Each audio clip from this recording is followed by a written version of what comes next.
So really just creating robustness, maintaining tissue health.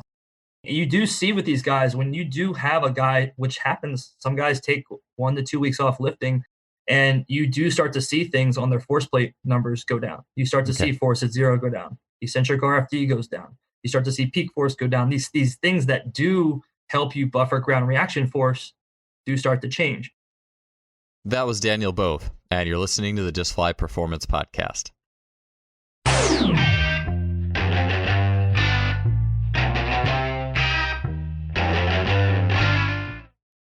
Today's show is brought to you by Lost Empire Herbs.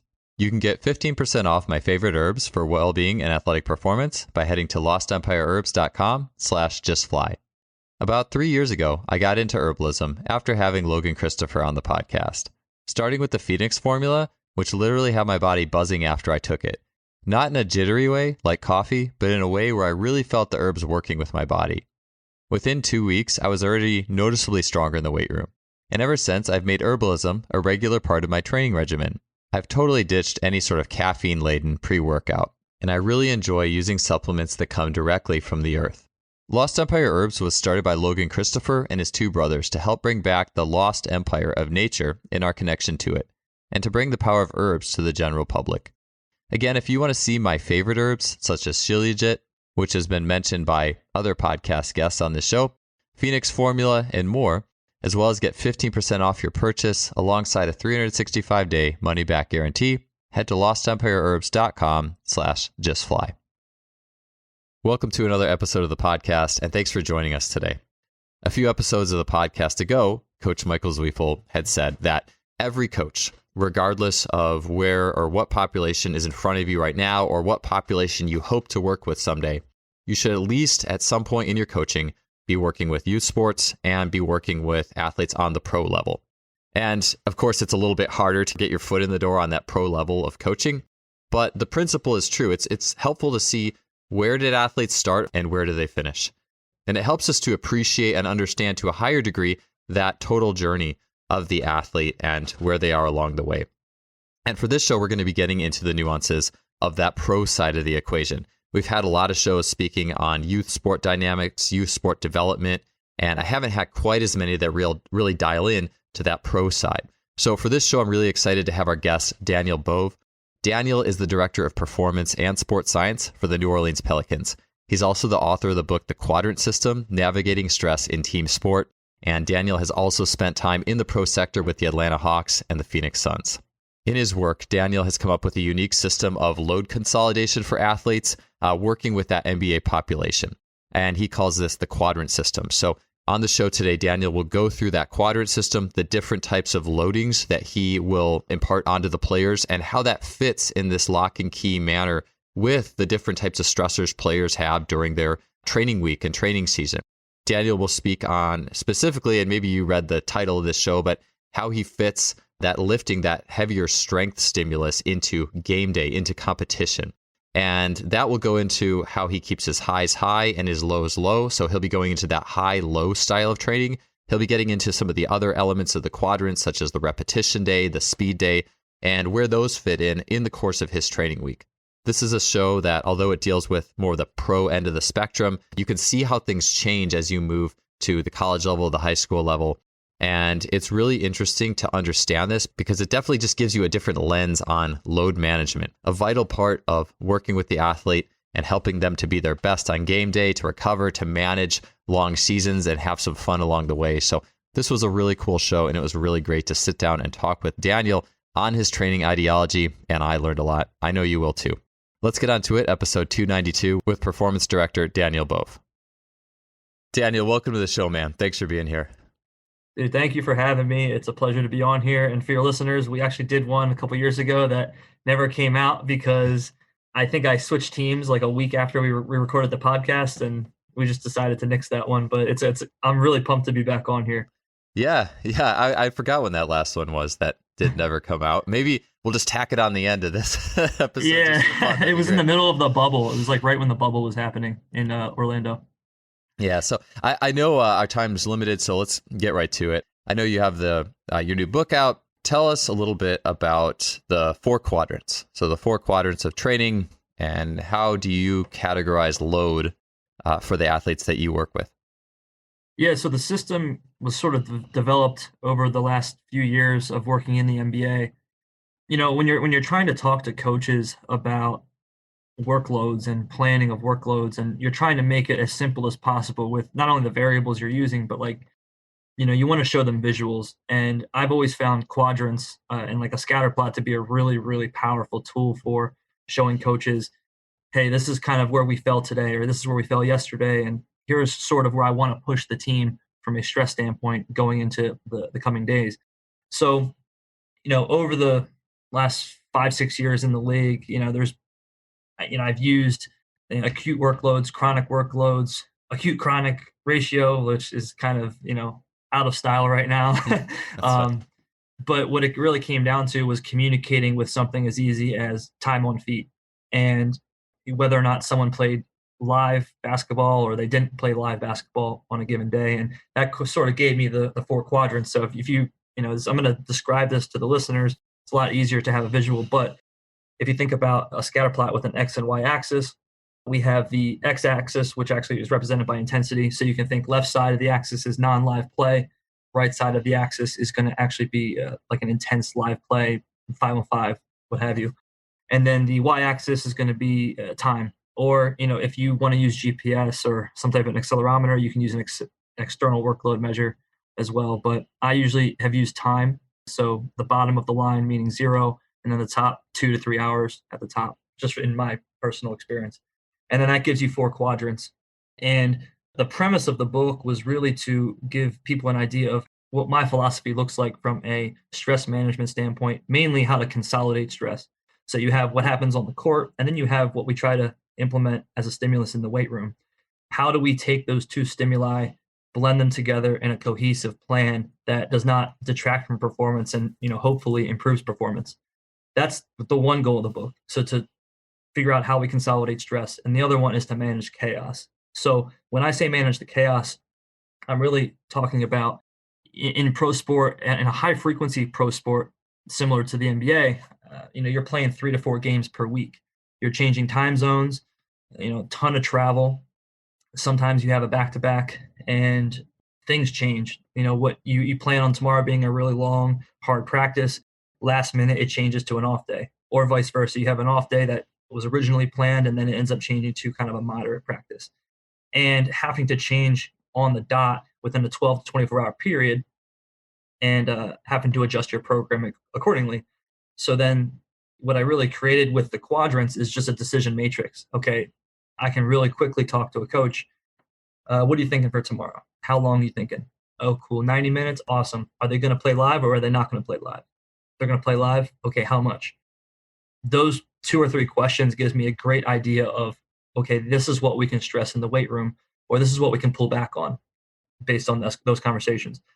So the book really dives into those concepts of, okay, how do we train when we're in a high volume, high intensity day? How do we train when it's low volume, high intensity, and so on? So that's kind of a synopsis of what the book tried to accomplish. Awesome. So in those 4 quadrants, so actually I was drawing them out as you were talking.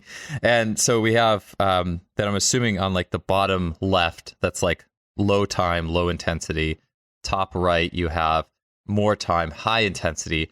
Like what exists in those quadrants? So what different types of load or training fits in each of those 4?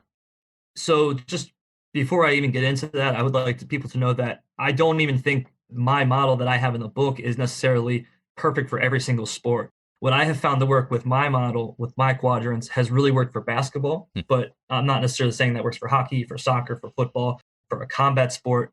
In fact, people have messaged me asking me ideas on certain things, and I've changed a couple of the quadrants up just based on a different environment. So what I've done with my quadrants is quadrant 1 being low intensity, low volume. It's obviously a rest day, right? We don't do training on that day. If we do anything, it's facilitated recovery or low intensity, kind of a flush. We'll go up to a quadrant 2, which would be a high volume, low intensity day, more of a walkthrough, more skill oriented, not as intense, not really playing live on a day like that. That's a day where we're looking at repetition, time under tension. That's where we can really attack tissue quality. And the good thing about those days, as far as in basketball, is that our quadrant 2 days tend to be 2 to 3 games removed from competition. So when we have a game and then we have a few days in between, you're always going to have a quadrant 2 in there. And they're usually spaced out well enough where if that tissue work makes guys sore, which our guys do it consistently enough that it's not really making them sore, you at least have time to recover. So then we go down to quadrant 3, which is going to be low volume, high intensity. Those are the days where maybe you touch and dabble with some live play, but it's a shorter practice. It could even be a game day for some guys. If you don't have a shoot around, if you have a short walkthrough or no walkthrough, guys hit the court, they play 20 to 30 minutes. That could constitute as a quadrant 3 as well. Now, I have that labeled as a speed quadrant. We also, train power in that range. And I'm sure we'll get more to it, but it doesn't always mean like high velocity sprinting speed, right? It's just kind of over a certain threshold for, if we're using a barbell or using a trap bar, it's not allowing to go below a certain speed zone. And then we go up to quadrant 4, which I've constituted as strength. And that, again, is below a certain speed threshold. And that tends to be, because it's high volume, high intensity, that's obviously the day that most athletes, at least in basketball, I've found they obviously consider that to be the hardest day on court. And then when I'm looking at the type of stressors that we impose on guys that we use in the weight room, strength tends to be the one that they feel is the most stressful. So I put that as basically a quadrant 4. So I matched up strength with high intensity, high volume, and those are our game days typically. Game days or long, intense practices, training camp days. But in the midst of the NBA season, when you're having shoot-arounds and you're playing a lot, that tends to be a quadrant 4 day, and those are the days we lift heavy. Got it.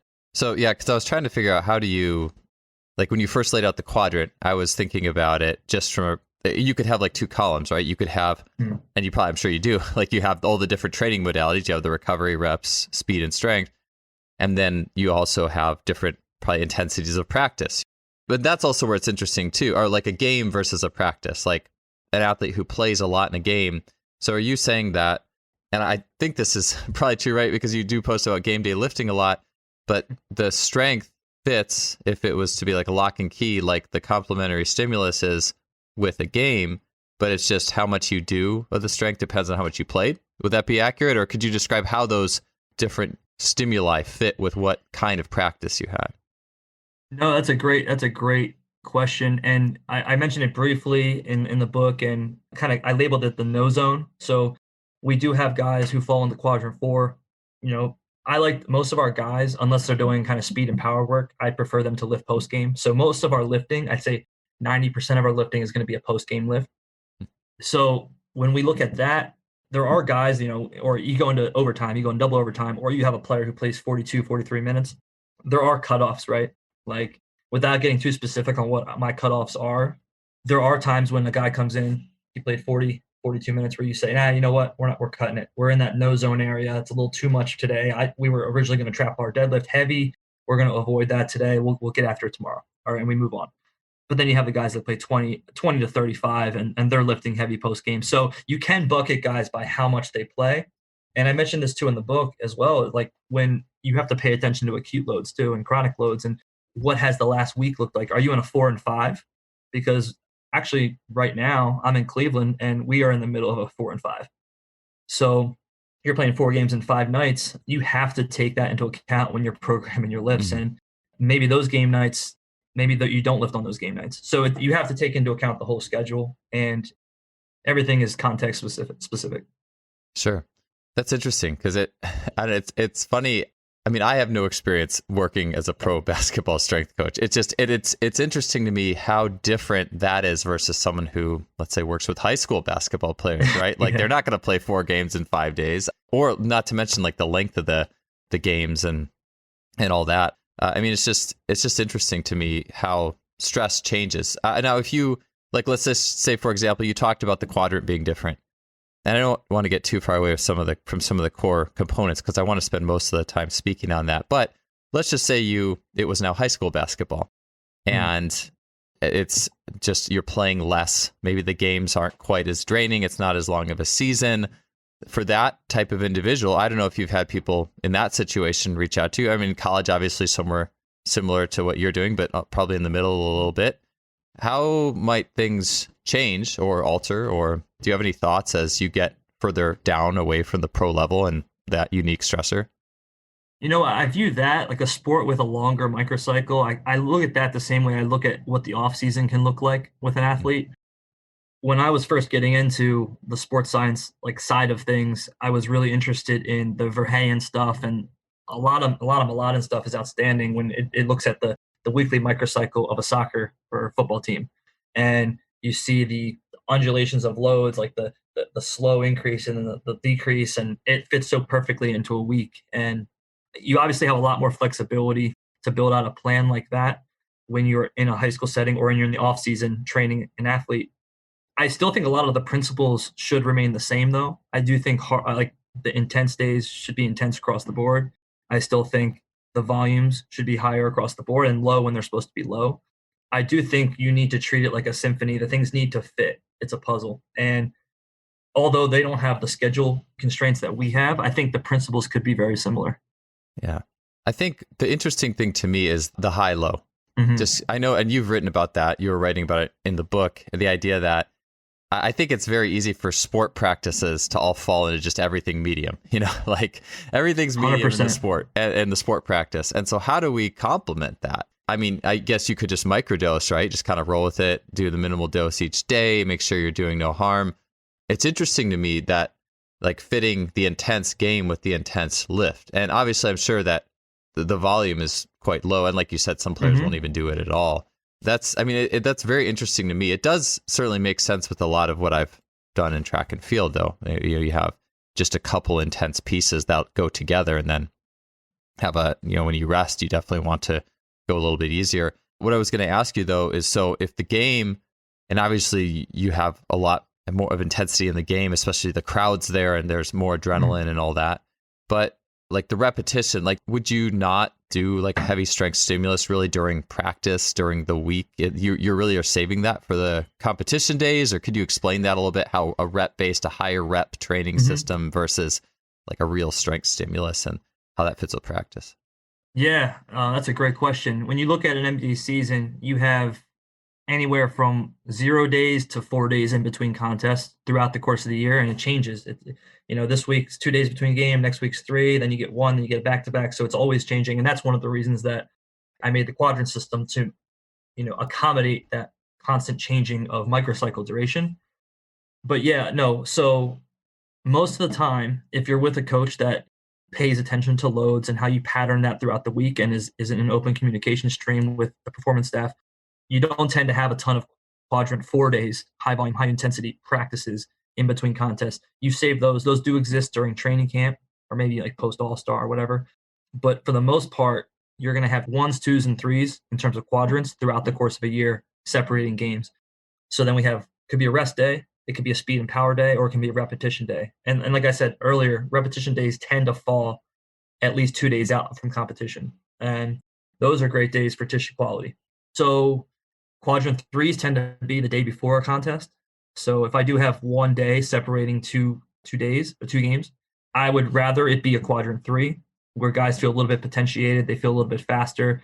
The loads tend to be a little bit lower and not as fatiguing as maybe a 2 would be the day before a game. So a lot of this gets into like, do you have that conversation with the coach, or do you have that open channel to be able to communicate and trust each other to build out a plan that allows these things to kind of take place?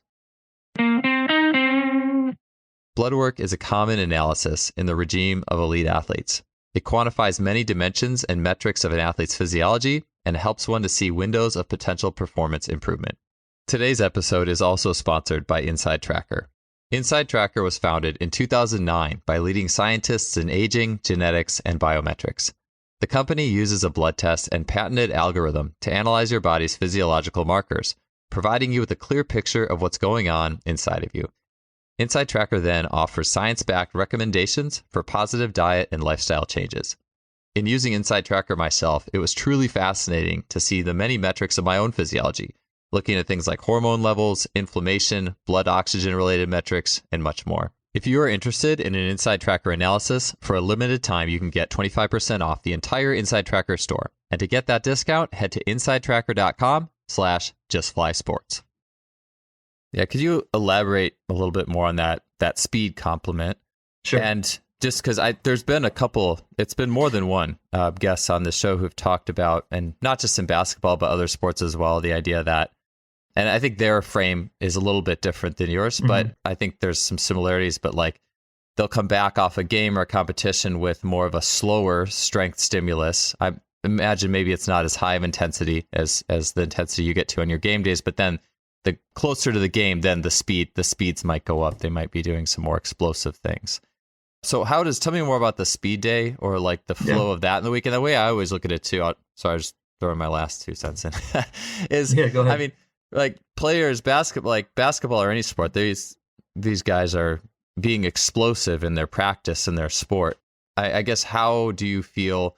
Because I'm always trying in my own mind, and regardless of who I'm working with, I'm always trying to make a case for the middle. Like the ends are easy. Like we have, maximal recruitment, that's good. We have a recovering type stimulus, so you could, high rep or ISOs or whatever. But when we get in the middle, you could say, well, they're playing in the middle. That's all the stuff in the middle. So I'm just curious where the speed fits in and how you feel that complements, and then where you're really keying in to use that.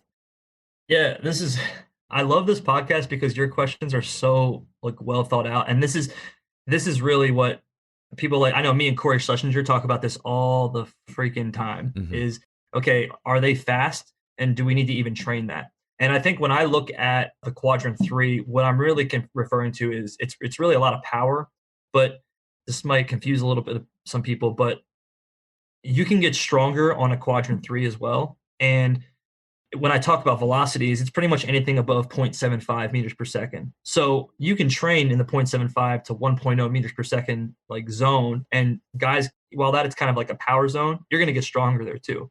So guys are not training, like they're not going out and running like max velocity sprints. Although like you could, but that's not really what the day is exactly. But I'm not even referring to max velocity as much as I am things that aren't grindy. Things that aren't really, really heavy, slow lifts, because my population, they tend to view that as the most taxing, most stressful, which is why I have placed it after a game day. So when we're talking about lifting, we're talking about 0.75 meters per second and above on a quadrant 3, but we're also talking about med ball throws. We're talking about any type of agility work, the things that you see Lee Taft post with all the low box work that he does, which I'm a huge fan of, those type of things. You can even, while it's fast, doing those movements with a med ball increases impulse. So there's things you can do that aren't necessarily max velocity, even though it's the speed quadrant. It's really just saying, hey, it's faster than the grindy shit that you do on a quadrant 4. Does that make sense? Yeah. And I could see, I guess I'm just trying to think about this in the sense of even like agility. I could see med ball work as to me, that's like, it's explosive ballistic, it's complementary. Would more of the agility work, would that fit more into the off season, or with what the players are doing and like, I'm kind of curious where that fits in with a pro space, because I guess I think about like perception reaction stuff and what bucket are we trying to fill, or what gap are we trying to fill? So I'm curious with that. And then also, or maybe I'll just start there. I did have a question about the bar speed stuff, but no, to start that's there. A great question. And I would say the amount of agility work, change of direction training that high minute, high usage athletes are doing is minimal. Those guys are not doing a lot. But the development projects that I work really closely with our player development staff on, we have a great player development staff. Teresa Weatherspoon, WNBA Hall of Famer, Corey Brewer, former NBA player. We work really closely together on certain movements on court that guys just need to get a little bit better at, whether that's running a curl towards the basket, coming off a screen, setting a pick, whatever it is, and then looking at, okay, how can we make him a little bit stronger there? How can we make this a little bit crisper? And there are a ton of things on a quadrant 3 day that you can do to make that better. Because I really do think, and we talked about this before this call, there is that middle ground between hardcore S&C and skill training. There does need to be kind of a bridge. And I think there is kind of a skill transfer portion that a lot of strength coaches tend to shy away from, because I think it's really hard, and it makes you come to grips with the fact that maybe you're not as good at the sport as you could be as a coach. Yeah. Right? So people are scared of what they don't always know, and then they hold on real tight to their things they love, which I'll admit, I love the Olympic lifts and I love the big 3. But sometimes you got to get out of your comfort zone, and I do think there is a place for sport-specific training, and I think that sport-specific training falls on a quadrant 3. Got it. Okay. Well, that makes sense to me. Yeah, it is interesting how I was just thinking of this earlier today, the idea of like if you have extreme like skill on one end and extreme just like strength and conditioning, in the sense extreme strength and conditioning, to me it's almost like just like a slow lift or even an isometric hold for a long period of time, like something where there's not much moving and a lot of it is within the movement. The awareness is within. There's not like balls flying around or people to keep track of. It's a very different zone of awareness. And as soon as balls are flying around and there's people and there's plays and there's tactics, like that's so those are so different. And but that doesn't mean that we shouldn't at least try to be familiar with the demands of the open chaos. And so it's cool to hear you talk about. So much of this seems very like it has to be integrated, and because I think about has to be. It seems like it might be hard or harder to do something like the quadrant system if the coaching staff wasn't like there wasn't a lot of communication. They're like, all right, I think we're going to do this for practice, and maybe just every practice, like I said before, like turns into kind of a medium, and you don't, as a strength coach, just kind of have to react, and maybe you're not sure. I mean, speak maybe a little bit on that strength coach player interaction to that you feel like is really necessary to make this come to life, and if someone has. Or maybe not, or if someone has a sport coach and that strength coach doesn't have a seat at the table, how might this change? What are some thoughts on that? So what's funny is that when I made this system and had no plans of it being a book, no plans. It was kind of just, this is how I program, this is how I operate in the day to day, this is how I survive, and then put it on paper. It was all developed as a reactive system. It was developed with the intent of I'm going to lift all my guys after they practice always, because I don't always know what coach is going to do. I don't always know what, and I've had a ton of NBA coaches in my career, and they're all great, but some have different ways of doing things than others. And sometimes you don't always know what practice is going to be like. Sometimes you do get a practice plan ahead of time, or the day before, a couple days before what a specific day is going to look like. And then sometimes you're reactive and you kind of have to just be there, experience it, and then, okay, guys, we're lifting. And that is kind of where it all came from, having to make a quick decision on what today's lift's going to look like. But I agree with you. There's definitely a lot more you can do, and you can go a lot deeper when you do have that open channel to communicate what player A should do versus player B, and how you want to approach a quadrant 3 with the backup point guard versus a quadrant 3 with the backup power forward. There's a million different ways you can take this, but does that answer your question, Joel? Yeah, a little bit. I mean, I'm just guessing that, yeah, there's always going to be different coaches and there's always different ways that you'll need to react. My thought is if you feel like maybe in the situation where you feel like there's just not a lot of windows, if that makes sense. It's like, I just don't know when there's going to be that window. And again, there is that like, well, if I'm the strength coach or the sports performance coach, my job is to fill the buckets that aren't being filled. So I don't know. I guess my question would be more when you're going to be working with a coach where you're going to be more reactionary in nature. What are some specific like changes, things to look out for, things that you will have to do to accommodate? Would the days change in nature at all, or would you just do less of them? I mean, I feel like it would be easiest to just say, hey, we're going to just do 10 minutes of ISOs after we practice then and see it. I don't know. Like, I'm just curious if you were in a more reactionary space, how that might change. Oh yeah, for sure. And I've been in those reactionary environments in the NBA, and what I do know, like, and I talked about this briefly in the book too, is a quadrant 4. If things are done where practices are extremely high load, high intensity, they become your quadrant 4s, and then your game days become a 3. Okay. And it's not ideal. That's not like what you would want if you're trying to say, hey, this is the perfect plan. This is how in a vacuum, this is the perfect plan that I would orchestrate. It's not perfect, but it has happened before with coaches I've worked with where your practices are super high. They're way higher than your game days, and then game days are 3. And the debate I always got into coaches with was, well, when you have a boxing fight coming up, you train 20 rounds for 10 rounds or 12 rounds. Like, it's like, yeah, but you don't do that the day before you box. You know what I mean? But unfortunately, sometimes you are put in those situations where that occurs.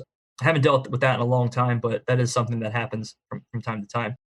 So That being said, your game days become a different stimulus than those long practice days. And you have to adjust as a coach in the moment. And that's just where experience comes along. I will say you're always juggling, like when you mentioned doing the ISOs, with the population I'm dealing with, like they have access to whatever they want to do. Even outside of working with me, when they leave the arena or they leave the practice facility, they have the ability to work with any strength coach out there. And some of them do have their guys on the side that they do a little bit of accessory work with, or they do some extra either recovery or maybe some manual work with. It all exists. So you do have, there is a certain point where like you do need to give these guys novel things that keeps them engaged. So, I can't just do ISOs with them every single day because they want to rip my head off if I do that. Yeah, because it would not be that much fun. 82 games is a lot. 82 games is a lot. It's a long season, and you do have to come up with things that keep guys coming back for more. Yeah. And I think kind of it's almost like some of the spirit of the ISOs mentality is, if you're like the perfect athlete, this will be all you need. But it's like, okay, yeah, if I'm perfect and I don't get bored with anything, yeah, like great. But it's not going to be reality, like just little twists and nuances and all that. I mean, it definitely, yeah, in an 82 game season, I mean, that definitely makes a lot of sense. And I love ISOs, but like these aren't robots. Yeah. And you can only do ISOs so many times in a week before guys start to tell you to F off. Yeah, that's interesting. Okay, so with the heavy loading, because this is something I think about a lot in the sense of, okay, if a job exists, like the strength coach job exists, and so there's all the things the buckets that need to be filled. But at the end of the day, typically, like strength and conditioning professionals enjoy heavy lifting. They like seeing lifting PRs. That's part of feeling like, yes, like this is part of what I do. But then you have the stress and the loads of in season. I always think about, I mean, again, I haven't worked in the pro athlete like population where I'm going through this. So this is just conjecture to me, but I'm always one to play devil's advocate a little bit in the sense of, what do you feel like is the value? Like I like easy strength a lot in the sense of, 60, 80% and just, and smaller doses. And that could even be like kind of a microdose type mentality. My question is, in the midst of all the load and all the other things players are doing, and I'm totally open, like my ears are totally open with this one, but what is the value? Like what does heavier loading, like a heavy trap bar deadlift, like what does that do in terms of what you're seeing on like testing players' data mentally? What's the buy-in with that? I'm just curious because I think that's a little bit of a touch point that I just think it's interesting because we always want to validate ourselves by injecting these stimuli in there. But I'm curious what specifically you feel like that does that is better off than just kind of going in that medium lifting zone. Yeah, that's a great question. I think when you look holistically at a basketball athlete, and it's a sport where rhythm and skill play such a big, part in what they do. And you do always wonder, it's like, does just getting him really strong, does that make them better at their sport? I do think guys who become a little bit stronger, develop a little bit better RFD, rate of force development, in conjunction with getting better at their skills and, making sure their tendons are healthy, I do think you're setting the athlete up for success to be a little bit more of a robust athlete, which I'll be honest with you. And I know we talked about this before, I think off air, being a stress manager is part of what the job is as an S&C coach at the pro level. So really just creating robustness, maintaining tissue health, you do see with these guys, when you do have a guy, which happens, some guys take 1 to 2 weeks off lifting, and you do start to see things on their force plate numbers go down. You start to see force at 0 go down. Eccentric RFD goes down. You start to see peak force go down. These things that do help you buffer ground reaction force do start to change. So I do think a healthy dose at healthy volumes, when it's at the proper time of heavy lifting, can be very beneficial. And even from a hormonal standpoint, you do get a benefit from it. So that would be my take on that. Cool. Yeah, and that's exactly what I was curious of. Because, I mean, for me, again, I don't have experience with that population, but it's like if you're seeing things change on the force plate when that stimuli is not in the system, then that's the answer. Like, here's what's changing. We took this out, and then here's what's changing.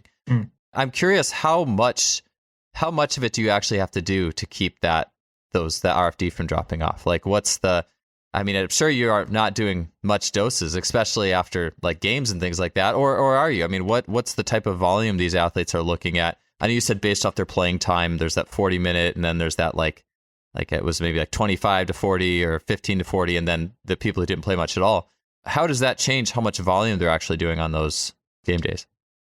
Joe, could you rephrase the question? I think I might have misinterpreted what you were saying. Sorry. Basically, how many sets? What's the total amount of reps or the total volume these athletes are doing for the heavy strength component, like the post game days? How much are they actually doing?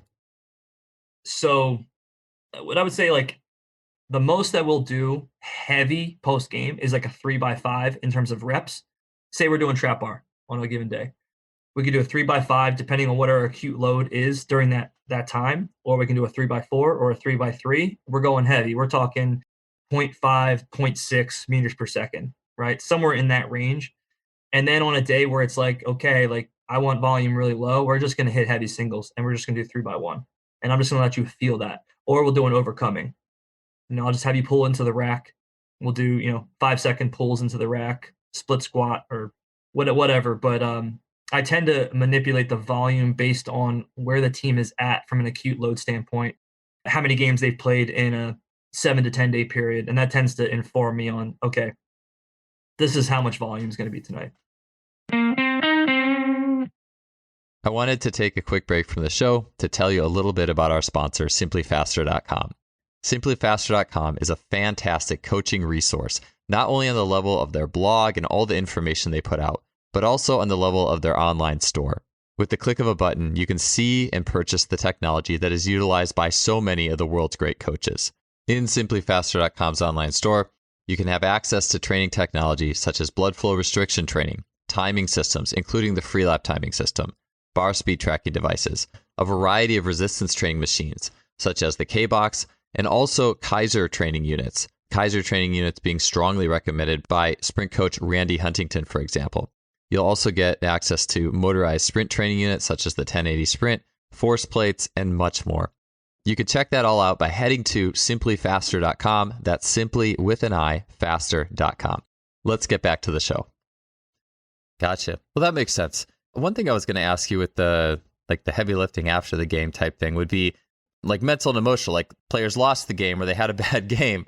I mean, I guess you could, like you say, like there's the robustness element, right? Like you still got to do it. Like how does that play in though? If there was like a negative outcome and managing some of the, I guess the X factors with those types of things that happen. Yeah, so that you're going to have that. You're going to have the guys that have they foul out or they get dunked on and they I can think of so many instances when I was actually with Corey in Phoenix. One in particular where a guy was so pissed because he got dunked on extremely hard by Ja Morant. And he came in the gym and threw a bench across he was a large human, and he threw a bench across the room. And if it would have hit someone was gonna be going to the ER. Yeah. Yeah, that happens. And in those situations, like you have some guys that can channel it and can actually use that rage and that adrenaline into their lift, and then it actually becomes a great lift because they're pissed off. Or then you have the guys that kind of are like, hey, I need tonight. I'll come in tomorrow and I'll do it. That's not ideal, but we'll get it in, right? Like you have to adapt. On that same note, I've actually found from a buy-in standpoint, and this is more like you obviously have what I believe is optimal with keeping the physical stressors consolidated on the same day. But I even believe that athletes are more, in my opinion, they're more receptive to training hard on the days that are supposed to be hard. And when they have the easy days, those are the days they really want to be easy. So when I'm really trying to get a guy, like there's a guy on the team maybe who never lifted, didn't lift much in college, never lifted before college, comes into the NBA, I'm expecting him to lift. It's much easier for me to get him on a game day.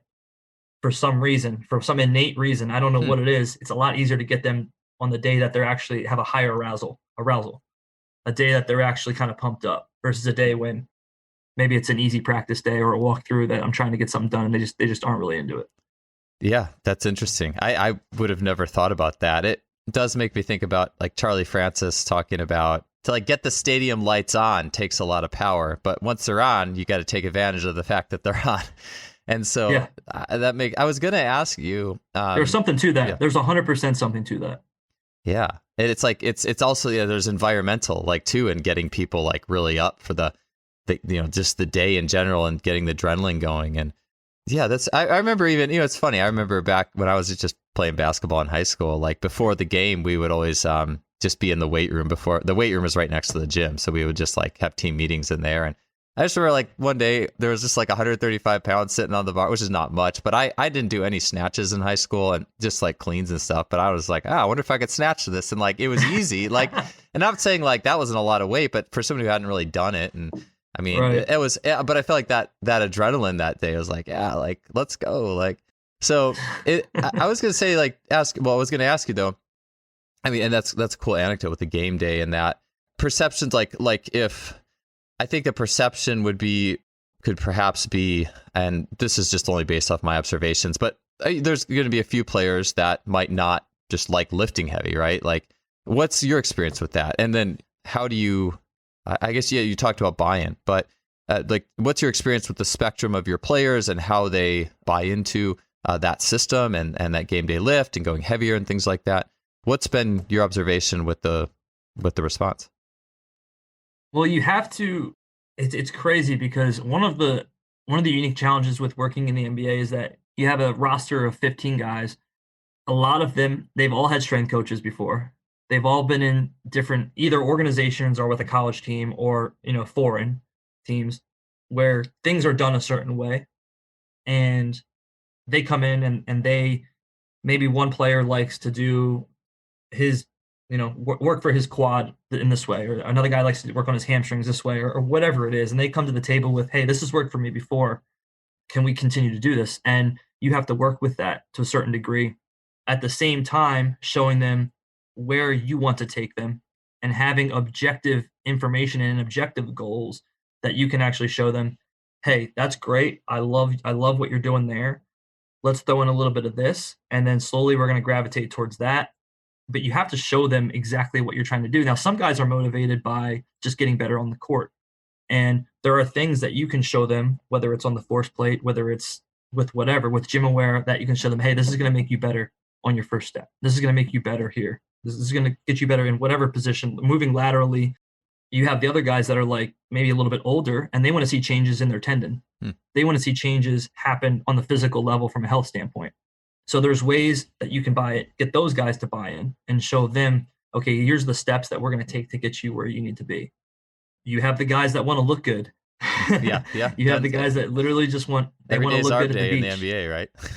I've had multiple players in my tenure where they always want to lean out and get ripped before All-Star break because they're going to the Bahamas, right? So you have those types as well. So you're trying to take what they know and then blend it with what they know and what has worked, and trying to blend it with where you're trying to go. And you do have to show these guys objective information on, like, this is why we're doing what we're doing. So I don't know if that answers your question. Yeah, it does. I know we only have a few minutes left. I'm going to treat maybe the last couple of questions here as just more of a lightning round. So just maybe relatively quicker answers, because I have a few things in my head from what you've been talking about. But on those max strength days, I mean, hex bars, I'm assuming, are the main. I mean, are you putting loads on people's backs, or even for like fronts or front squats, or is it pretty much just like the simple hex bar type lifting? Any application principles there from what you're actually using on those days? No, you hit it on the head. We pretty much use a hex bar for all of our heavy lifting. If for some reason quadrant 4 fell during the week, like maybe we do a half field split squat of some sort with some support. We do on some of our tendon days, like a quadrant 2, and we're training that heavy slow resistance. We will load them up with maybe a half field and have them hit tempos with that. But for the most part, on a quadrant 4, we're typically pulling with hex. And then we typically use the hex for our Olympic variations as well. So our clean pulls with the hex, cleans with the hex, jumps with the hex. Pretty much, there's a lot you can do with that. Yeah, I mean, it makes sense. I've had so many brilliant people on with just the different components of the big lifts on the show, but I've gotten pretty firm into the idea that a pure explode is deadlift, or a hex bar deadlift. It's all explode, and that fits with being that if you're doing the same stimulus with game day, it's all explode. But then squat, you could treat squat like that with maybe explosive half squat, but doing a half field deeper squat with the heels elevated, like that's a load. Like that fits more almost with recovery, like what Eric Huddleston's talked about. So yeah, it makes sense to me that would go on that day, just as general principle. Sure. Okay, lightning round, quick other lightning round. I'd like it that you were talking about, asking players like what they need and showing them what they need to do to get there. And I think, first step, I think with we've done a ton of talks on power on this show. I'm curious what your bridge the gap is. Someone who's struggling with like tendon health and in the context of the rep stuff or ISOs. Like, is there any standard? I guess these are trendy to have standards. You should be able to do this, but just a little bit about how you'd bridge that gap with the rep and the tendon people and saying what you need to get better at this. Yeah. So this is an area that I became super interested in a couple years ago in Phoenix when we actually had Keith Barr come in, and who actually I first heard him on your show, Joel. And then after hearing him on your show, I was like, I got to get this guy in here. So we brought him in to Phoenix. He presented, and I loved what he brought to the table, and it got me thinking about, how do we apply this to NBA basketball and the schedule, and where we are now with the Pelicans. We throughout the season, like we have ways of visualizing their tendon health, ways of scanning it and making sure that it's without getting too detailed, but you can assess the tendon during the season and you can monitor it as the season goes on. And, we work really closely with Jared Anflick. He's a great resource for us on how we can manage tendon health with each athlete. And the great thing about working with Jared is he provides a great lens and a great report really that helps us show guys, hey, this is where your tendon's at. This is where we want to get it. If we don't get it here, it could end up looking like this. And then this is what it could look like. And when you're able to bucket guys and show them on paper, like this is the change that we made, or this is the change we're trying to make, it's so much easier when you're trying to get somebody on like a heavy, slow resistance tendon protocol. You're talking to a player, we got to do this twice a week. It's going to suck. It's 3 sets, 4 sets. You're doing 3x10 at a 3-3 tempo. This is going to be painful. You're going to be sore for the first week, and then it's probably going to go away.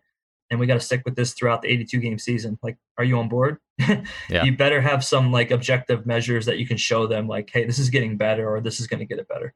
Cool. So as you've done it, 303, I mean, I feel like just moving slow and controlled, where there's a controlled pace, be it 0 speed or 303, 505, like, is there any like kind of favorites that you have in that realm or just mixing it up, or any thought on that? Yeah, I think some of the best research is done using like the Kongsgaard protocol. I don't know if you're familiar with it, but it tends to start higher rep and it tapers down to like, 8 or 6. And it's a 3-3 tempo, 3-0-3. If you're really trying to add a little bit more time under tension, you may add the 3-second isometric in there as well. It just depends on the case. I'm a fan of the Kongsgaard protocol. I think that's a really good HSR program for people trying to improve both patella and Achilles tendon health. That's awesome.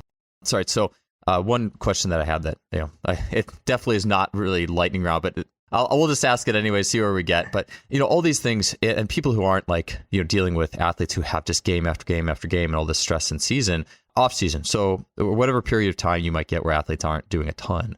How does this all kind of change? So, or where they're not competing, or you said maybe that tough practice is the competition. Just a few principles for how this changes when athletes aren't in that 82 game season. I think the number one thing, and this is for the season as well, when you're working with development cases or player development cases, and a guy that maybe isn't playing right now that you're trying to project to be a starter in 4 or 5 years, kind of coming to grips with, okay, is this guy's limitation skill oriented or is it physically oriented, right? So in the off season, you take a player, maybe he's a really skilled player, unbelievably skilled, but maybe physically he just can't hang, or he needs to improve his physique, he needs to improve strength, whatever it is. I've always been kind of under the philosophy of do the most important thing first. So whatever the most important thing on that day is should be the first thing you do. And then you're not worrying about, fatiguing yourself. So then, motor learning is affected at all. And then just like focus is a little bit better when it's the first thing that you do, in my opinion. So if a guy is really trying to improve his body in the off season, kind of placing that first in the day, and then building off of that. And then the reverse is true. A guy's terribly skilled, but a physical specimen, and you're going to train skill first. And that's going to be what you focus on mainly. As far as consolidating stressors, similar to my response to the high school question, I still think you want to keep it generally that where the highs are high and the lows are lows.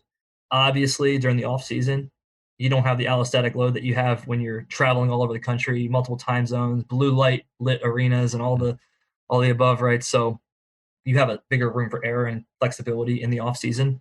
to really push guys. And it might not matter as much, but I still think generally, I think the high-low model works really well for short-term and long-term periodization. Got it. So off-season high-low is still the thing, but you're really prioritizing just getting in weak point work or bringing up weaknesses in the off-season versus once it's in season, it's kind of like, let's just manage, like let's find the best way to manage, and the weaknesses kind of take more of a backseat to just managing stress. 100%. That's exactly how I feel. Right on. Okay, another question that I wanted to get to, because I've brought it up, and again, it's kind of something that I mentioned, like with easy strength, things like that. I just think it's something that, and do no harm, like the idea of microdosing. So, and I guess you could certainly still do like small doses, microdoses in this system, but what's your view on the idea of microdosing work throughout the week, and especially maybe in different situations or coaching contexts? And you're referring to, Joel, like microdosing daily? Yeah. If I'm trying to build like max strength by doing a little bit every day, like a set or two every day. Yeah, like easy strength, like you're doing 2x5 or 3x3 of some lift, 60-80% probably daily, just to get work in, but you're not trying to overload as well at the same time. You know what? With how monotonous the NBA season is, I mean, again, it's 82 games, and if in preseason that's another 5 games, postseason that could be another 10 to 15, depending on where you're at, and then you have summer. Like it's just a really long season. So I think the monotony of microdosing in that way probably wouldn't fit great in the NBA. I do think maybe a little bit lower frequency, maybe not daily, doing it every other day could probably work a little bit better. With the quadrant system, because they're hitting quadrants 1 through 4 every week, they're getting that familiarity. They're getting dosed with things. So it's maybe not microdosing per se, but I think it's achieving a very similar goal. Does that answer the question? Yeah, for sure. Yeah, and it makes sense. It makes sense that, it is such a unique thing too. Like 82 games. Sorry, Joel. I cut you off. So one thing that we do microdose that I think the microdosing that's done at this level, I do really like is a lot of the lead tap change of direction work. Oh, got it. When we identify that there's a specific movement variation that guys are really poor at, whether it is lateral cutting, whether it's hip turning, and maybe like a lateral run with like chest facing in the direction where you want them to be, and being able to keep eyes, adding that into warm-ups every day for certain guys, letting that become part of the routine, and then microdosing those skill components daily rather than like the heavy lifting microdosing.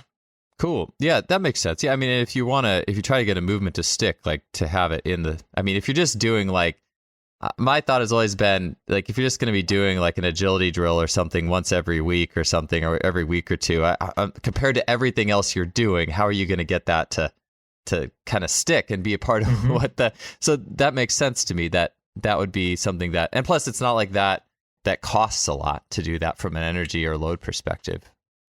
I've found like warm-ups, getting more into the skill and like movement area, like discussion. I just found warm-ups, both team and individual, when you're warming guys up for a lift, are the best times to work on these movement skills. So I love microdosing from that perspective. I'm a big fan of that. Cool. What are some of the go-to, or I always want to make this into like, the simple police, or like the easy. It's easiest for me to understand in some perspective though, because I'm just curious, like what are some common, like, Lee talks about like the basic, like linking skills and type skills in sport that happen when athletes change direction. What might be a movement that, like an example of a movement you would microdose that's trying to help someone do something better on the court? Like I'm curious of a specific example to help me just see that, just from your battery of movement training tools. I really like, Ty Terrell talked about this, where I think was he on your podcast? Yeah, he was on 222 or something like that. Yeah. Somewhere in that range. The fact that you can remember the numbers is amazing. He talks a lot about, and I reached out to Ty about this, is when I was trying to get guys better at cutting, was he does on a cable, he does kind of like a lateral cable press that he really likes to do, kind of getting into the hip, out of the hip. I think anything that trains AFIR, the ability to get into IR, out of IR, the ability to adduct and abduct, just getting guys in positions to be able to do those things are going to really, I think, carry over to change of direction activity. So I think anything that focuses on that are big components for me. Cool. Yeah, that makes sense too. I like blending in that, that PRI and Bill Hartman world into it. I think that was something that we either talked about, or the last time we did the show, we either were going to talk about it or we did talk about it. But it makes sense that if we can take something that actually like, here's the principles, here's something that fits with you accessing these ranges on the court. Right. Versus if an athlete or an individual doesn't have access to those ranges very well, and then we're trying to like, have some drill that puts them there. I feel like you're going to get a lot better results just by creating the potential and then, like let you play, at least like with that mentality a little bit. And also having the realization of like when you're doing these really heavy trap bar deadlifts or you're doing these sagittal movements, like you kind of you're losing variability when you do that because your body has to adapt and it has to kind of hone in on a specific movement strategy to allow yourself to lift that barbell. And you do limit range of motion, you do limit degrees of freedom in other areas when you say, hey, I want to back squat 500 pounds or I want to deadlift 600. So I've also like kind of over the years, like just kind of started dosing things that involve reciprocal AFIR on each side, like things that make guys, maybe I pair a deadlift with something like a kettlebell self pass where guys are kind of reciprocally changing each side, contract, relax, just so they're not getting like completely locked up from the sagittal movement. Does that make sense? Yeah. And can you just quickly define AFIR? I mean, I think people who've been to the PRI seminars or Bill Hartman stuff can know what that is, but obviously that's a little bit of a nuance of vernacular. So basically it's the pelvis moving on the femur rather than the femur moving on the pelvis. And a lot of like the movements that are specific to sport and change direction and really just gait, it's really more the pelvis moving on the femur than the femur moving on the pelvis. Got it. And then kettlebell self pass, is that like a lunge where you just pass in the kettlebell underneath or something like that? Yeah, so I first learned these when I was working with Corey in Phoenix. I mean, you can do them in any plane. I mean, you can do them sagittally, straight forward. You can do them laterally, where it's more of like a drop pass with a lunge. Oh yeah, and you can do them rotationally as well. So I like them because you can actually get into a really good rhythm doing them, and so I'm a big fan. Yeah. I know when Corey was doing a lot of those on his Instagram, I was loving that stuff. Like, or when I train with him, like, the role of the rhythm and the self pass type stuff. So. Yeah, I was just, for some reason, I was just thinking about just like the lunge and passing it in between. That was just the thing that kind of came to my head. But maybe I'll take this into the question of how do you look at the role of rhythm? Like if you were looking at rhythm in training, is that where the self pass comes in? If you're going to just give athletes a chance to have some rhythmic qualities of their work? Yeah, when I think of rhythm, and I don't know if this is like the textbook answer for what rhythm is, but like how I relate it to sport, I look at any sport that's elastic in nature tends to have rhythm. And you look at like a high-speed runner, like a runner running at max velocity, there's a rhythm between stride and ground contact when they're at that high velocity. But when you're watching a basketball player implement an offense, you watch a James Harden out there, change a direction, baiting someone in, cutting to the basket, Euro, whatever it is, there's a rhythm to what they're doing. And I really think it comes down to making the conscious unconscious and then repeating that. And so a lot of what goes into that is being able to contract and relax and continue to contract and relax. And, you can get into what that does like from like a force plate standpoint, but really like being able to break and then propel yourself and do it repeatedly, I think is a big attribute for basketball. And that's one of the reasons I love the kettlebell self pass. So like, I know people talk about like Franz Bosch, muscle slack. So if you're into that idea, I think self kettlebell passing does a great deal for the athlete there, learning how to break quick and then propel to the bottom, but you're learning to relax and contract as well when you're going from side to side.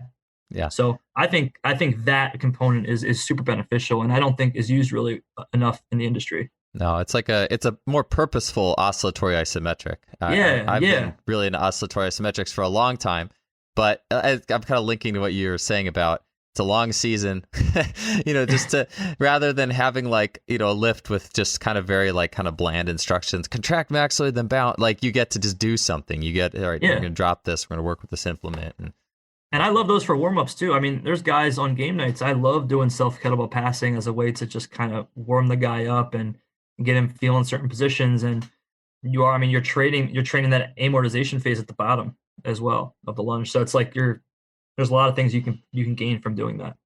Yeah, right on. Okay, so last question is just simply, where can people learn more about you, Daniel, find your book? How can they, if they're interested in learning a little bit more, where do they go? Yeah, so you can find me on Instagram at Daniel Bove, also Twitter at Daniel Bove, and then my website is athleteframework.com. We have the hard copy of the book up there and some Excel templates if you're interested in that. And we have a link to the ebook if you want to check that out too. Awesome. Well, very cool. Well, hey, I'm glad we could make it happen this time, a year and a half or so later.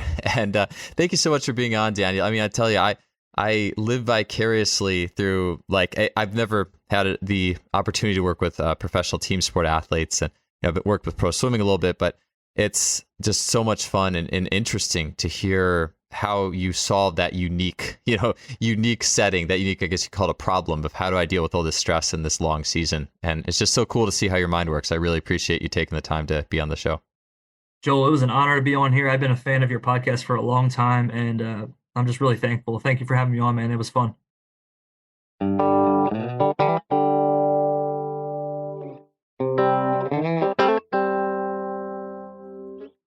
Thanks for tuning in for another show. It was great having you. And if you like what we're doing here, you can help us out by leaving us a rating or review on iTunes, Stitcher, Spotify, whatever you're listening to this show on.